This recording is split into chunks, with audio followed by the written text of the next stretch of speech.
Hello everyone, welcome to my YouTube channel. Friends, जैसा कि आप सभी को पता है कि 27 जुलाई 2025 को आरओ का एग्जाम है और 12 अक्टूबर 2025 को यूपी पीसीएस प्री का एग्जाम लगा हुआ है। देखिए, उसके लिए यूपी जी के एक महत्वपूर्ण विषय है।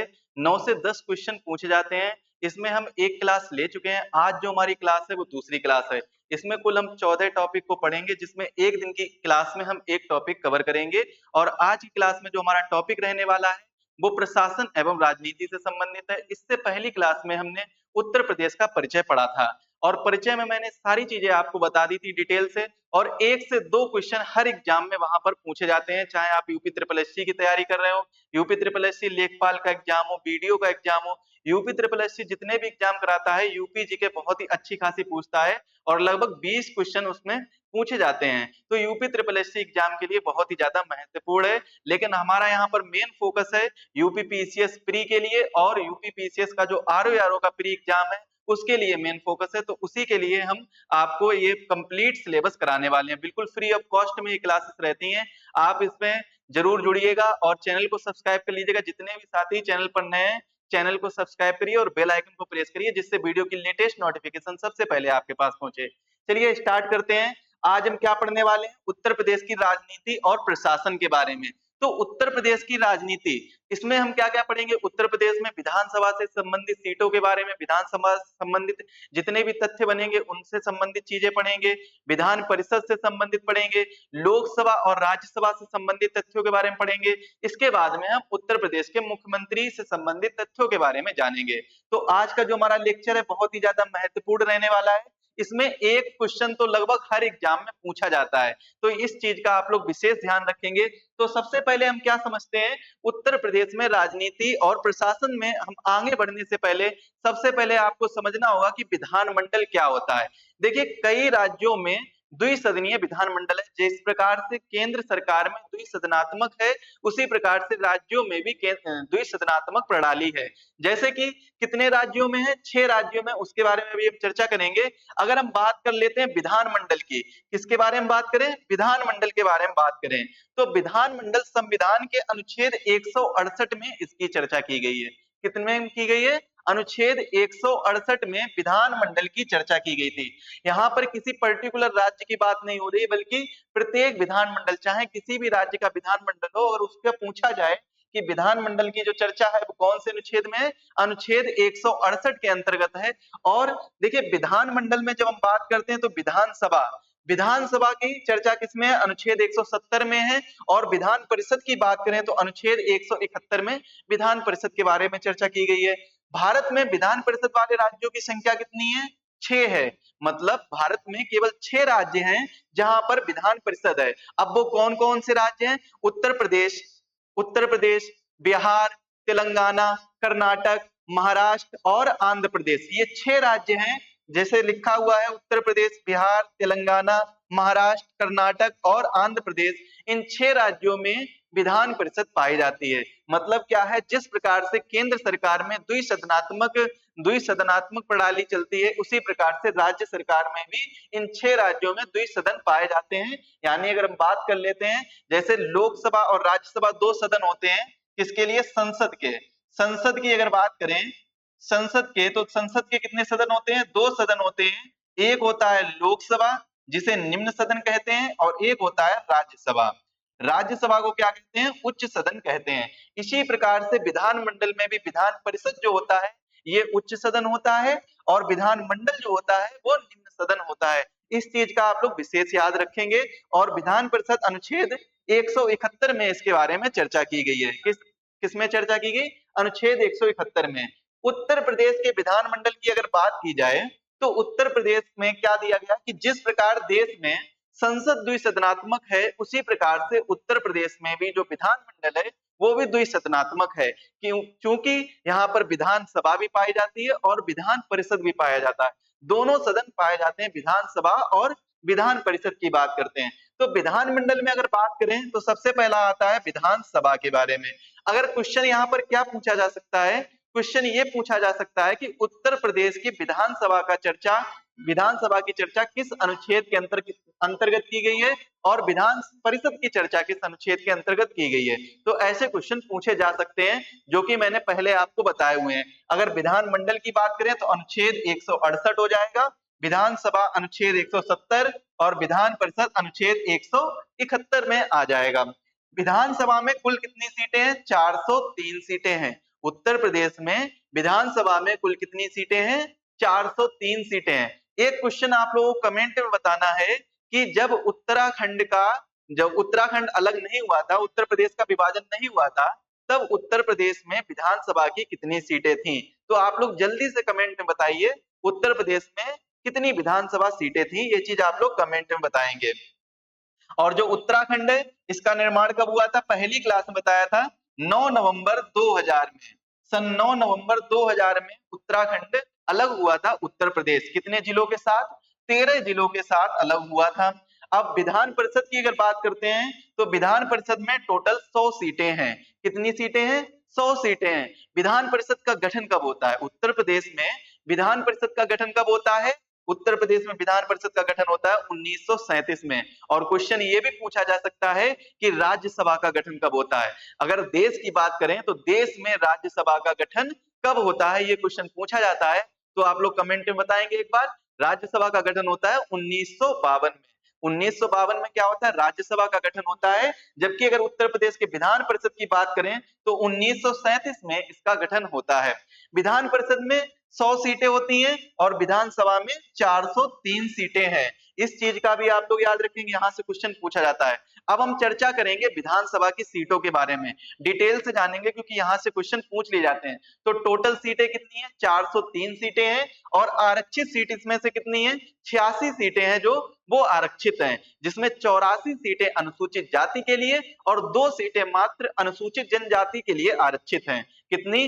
84 सीटें हैं अनुसूचित जाति के लिए और 2 सीटें अनुसूचित जनजाति के लिए। और यहाँ पर अगर क्वेश्चन ये पूछा जाए कि उत्तर प्रदेश में जो अभी हाल ही में 2022 में चुनाव हुए थे, यानी 18वीं विधानसभा के जो चुनाव हुए थे, इसमें महिलाओं की संख्या कितनी थी?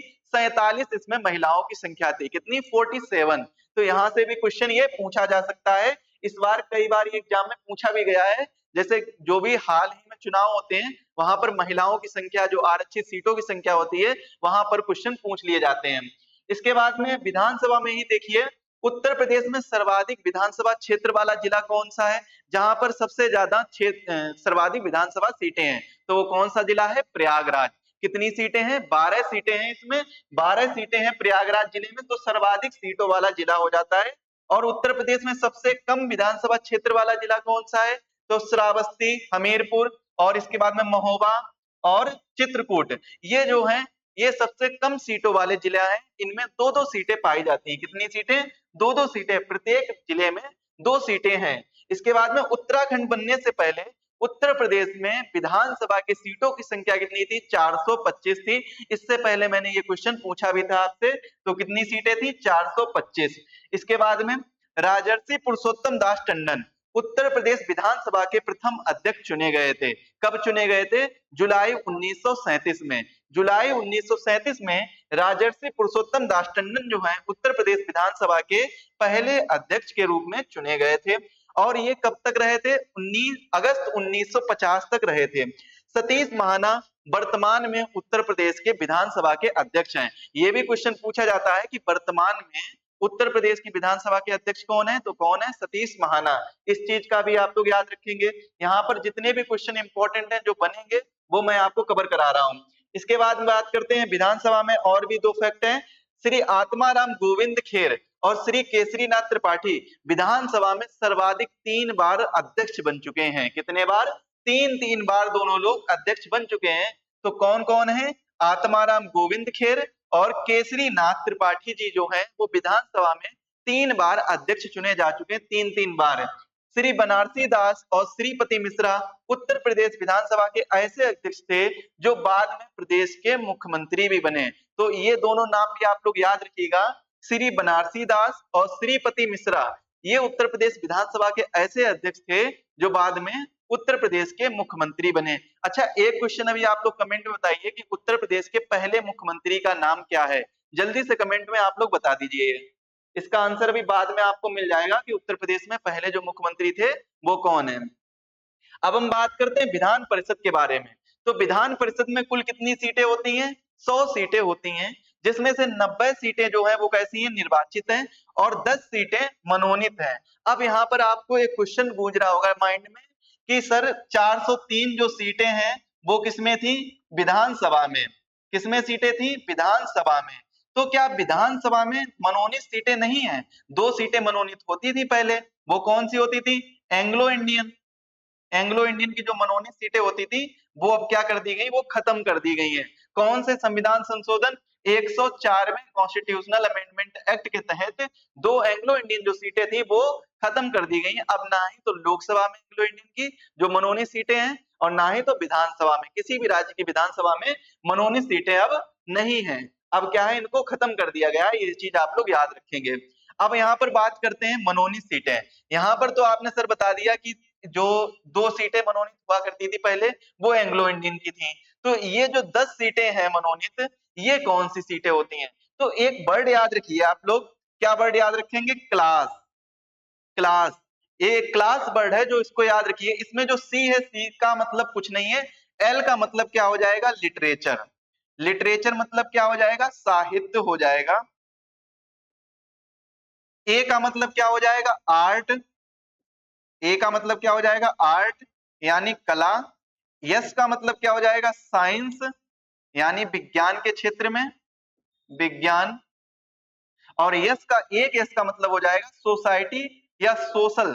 सोसाइटी लिख लीजिए, सामाजिक तौर पर उसने कोई अच्छा काम किया हो, तो ऐसे व्यक्तियों को चुना जाता है, मनोनीत किया जाता है। इन 10 लोगों को, इन 10 लोगों को किनके आधार पर? इस वर्ड के आधार पर, साहित्य के आधार पर, कला के आधार पर, विज्ञान के आधार पर, या समाज सुधार के लिए कोई कार्य किया हो उसके आधार पर चुना जाता है। तो इन लोगों को कैसे चुना जाता है? आप लोग वर्ड याद रखिएगा, बहुत ही महत्वपूर्ण है।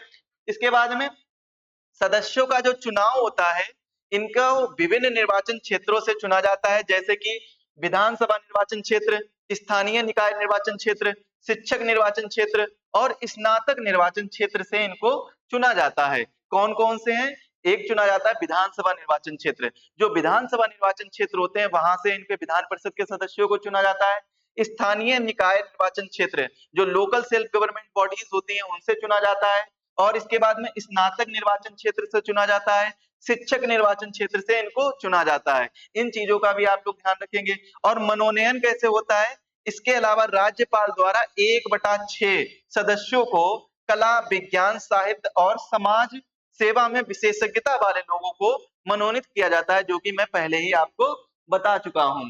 इसके बाद में डॉक्टर सर सीताराम संयुक्त प्रांत विधान परिषद के प्रथम सभापति थे।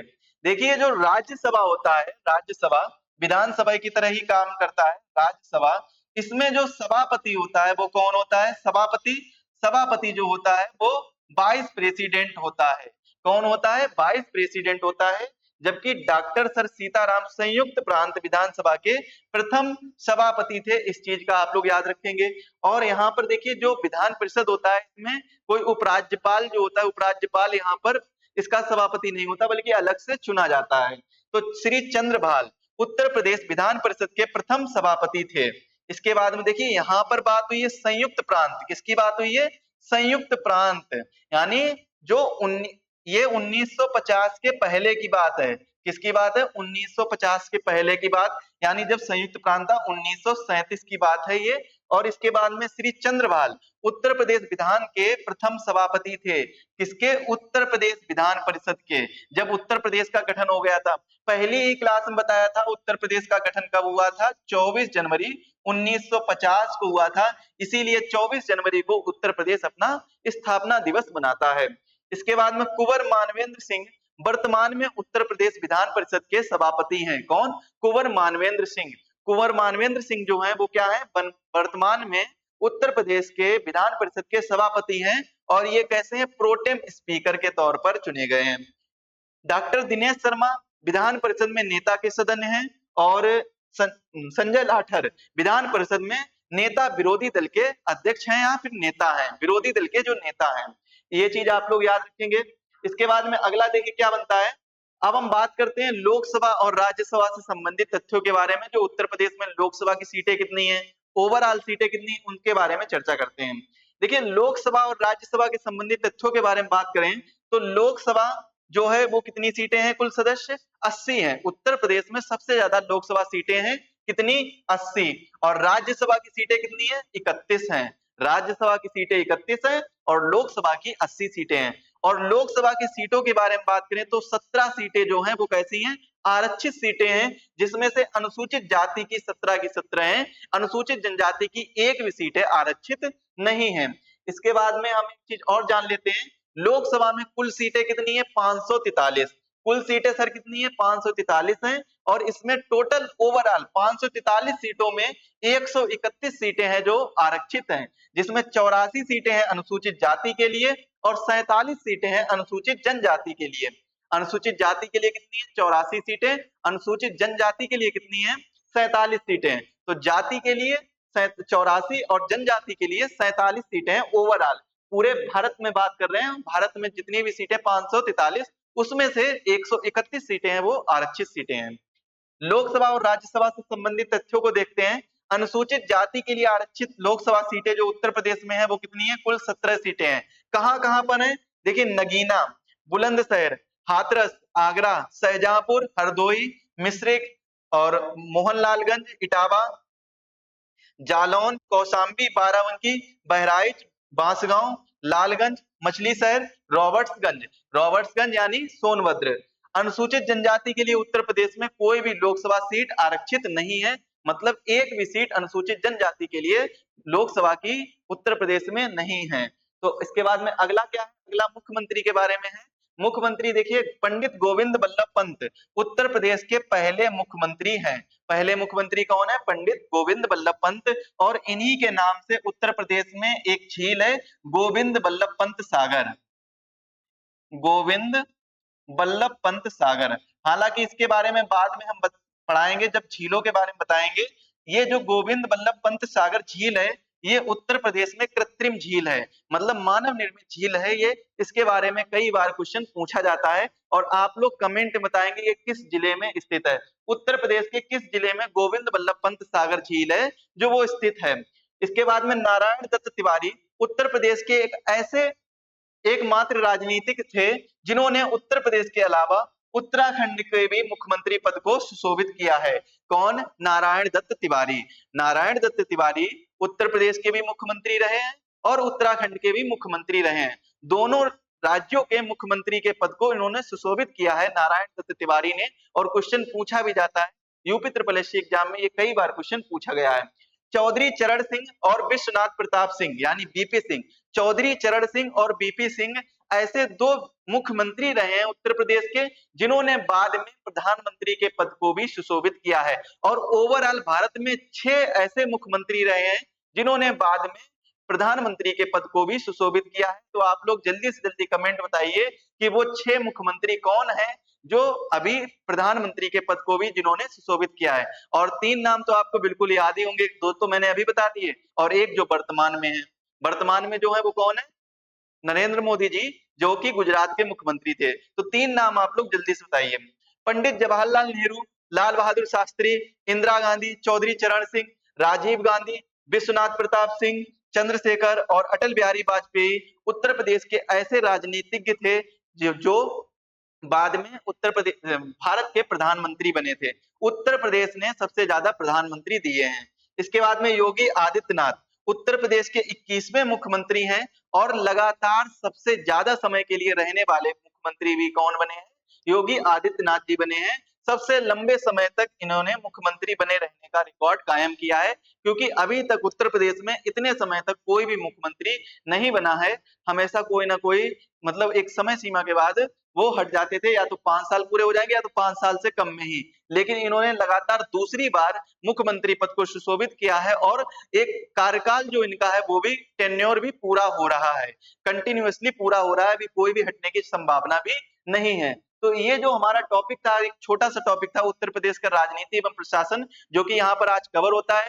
कल जो हमारा एक टॉपिक रहेगा उसमें भी हम एक टॉपिक को पूरा कवर करेंगे। और आज के वीडियो के लिए बस इतना ही रखते हैं। अगर जो साथी चैनल पर नए, चैनल को सब्सक्राइब जरूर करें। और आरओ एग्जाम की तैयारी बेहतर करने के लिए आप हमारे साथ जुड़ सकते हैं, हमारा गाइडेंस प्लान ले सकते हैं, जो कि मात्र 199 रुपए में आपको मिल जाएगा। तो जल्दी से जल्दी ज्वाइन हो जाइए और गाइडेंस प्लान को जरूर लीजिए, बहुत ही इंपॉर्टेंट है। मिलेंगे अगले वीडियो में, तब तक के लिए आप सभी को धन्यवाद। सभी लोग स्वस्थ रहें और मस्त रहें।